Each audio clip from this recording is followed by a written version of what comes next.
Hello again, my name is Paul Crawford. I'm the Director-Curator here at the Penticton Art Gallery, and I'd love to introduce you to our third exhibition called Liminal Space, featuring the work of Richard Reid. He was born in 1930 in Regina and went to art school in Winnipeg at the Winnipeg School of Fine Arts, then went on to San Miguel de Allende, lived in Europe, moved to Vancouver where he taught at UBC for a number of years, and in the late 70s moved to Grand Forks, British Columbia, or more particularly Christina Lake. But he founded the Grand Forks Art Gallery in 1980 there and was the director-curator there up until 2002 when I took over from Richard at the gallery there as a director-curator.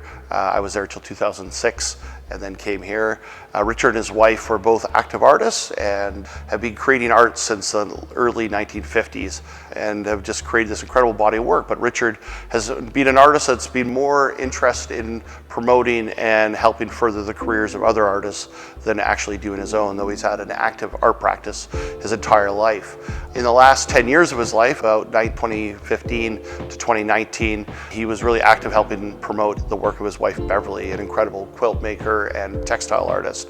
But towards the end of that time, she started to have Alzheimer's, and he became her primary caregiver, and in doing so pretty much gave up his own art practice to look after her. And in October of 2019, Beverly passed away. And for the first time, Richard found himself, in over 60 years, found himself alone in a new house in Grand Forks. They had sold their place at Christina Lake. And he was starting to process all of that grief, that sense of loss, that sense of loneliness. And then in March of 2020, COVID hit, and suddenly he is completely isolated and left into his home on his own. That's also to say that he's born in 1990, so 2020 he was 90 years old. And so he started to get back into painting again as a way to sort of process all those emotions, but also help with the passage of time. And we have a calendar here at the front of the exhibition that sort of shows all the days that he painted. The days in yellow indicate the days that he did one painting, the days in red he did multiple paintings. But he'd moved his studio from off-site into the living room where he used to share the days with Beverly, looking at the chair that she used to sit in and out the window of their new home at Observation Mountain. And so on January 3rd, he got back into painting. He did one painting. I think he did two paintings in January that year. In February, he did a few more paintings, but then March hit and COVID came, and he went off and painted and started not doing a painting a day, but in the first year he painted close to 200 paintings. And so when I'd go to his house to visit with him, I would see this stack of paintings growing on his sideboard. And every time I went, the stack got bigger. And I asked Richard, what are you going to do with these? And he goes, I have no plans. It's just for me. It's just a record of what I'm doing. And so I would look through them and would think, this would be a really amazing exhibition.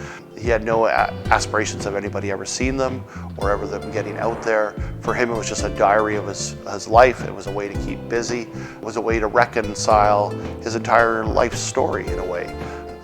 And so this is this incredible sort of body of work that sort of follows that. And so I put them all here in chronological order from 1 to 465, and they take up the entire gallery. The first painting in the top row of the first painting is done on January the 3rd, 2020.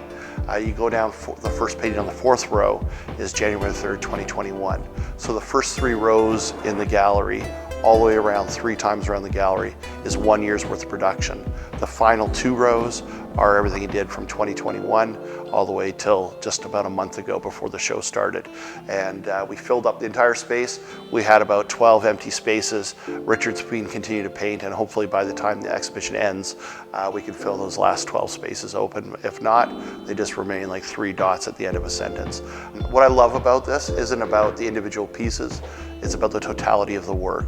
And here's a man at a time in his life that most of us in our society today would write them off as sort of having being past their expiry or best before date.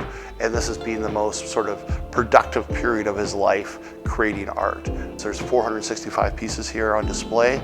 And as I said, they're all in chronological order. And what I love is just looking at the relationships and the passage of time. And I was really interested in just sort of seeing the connection, because as I said, he never went back to revisit the pieces. They were just done in a stream of consciousness. They were done from memory, and it's sort of like a story of his life. And I think the mix between verticals and the horizontal pieces creates a beautiful sense of punctuation, almost like a poem. And that's why I like to think of this piece as a visual poem of a gentleman who's, living today and as active and productive, as busy as he's been ever in his life, between the ages of 90 and 93, and still doing it on an active basis. Again, my name is Paul Crawford. I'm the Director-Curator here at the Penticton Art Gallery, and I invite you to come down and check out our 3 exhibitions, and our last one here in Liminal Space with Richard Reid, featuring 465 paintings done over the last 3 years of COVID. Thank you. It's become clear since I began that bunch that in 2020, early 2020, that the imagery that I seem to be using very much reflects a loss, I guess you'd say. And I think Beverly's loss really was very much the stimulus of that. And so you find a lot of vacant spaces. It's about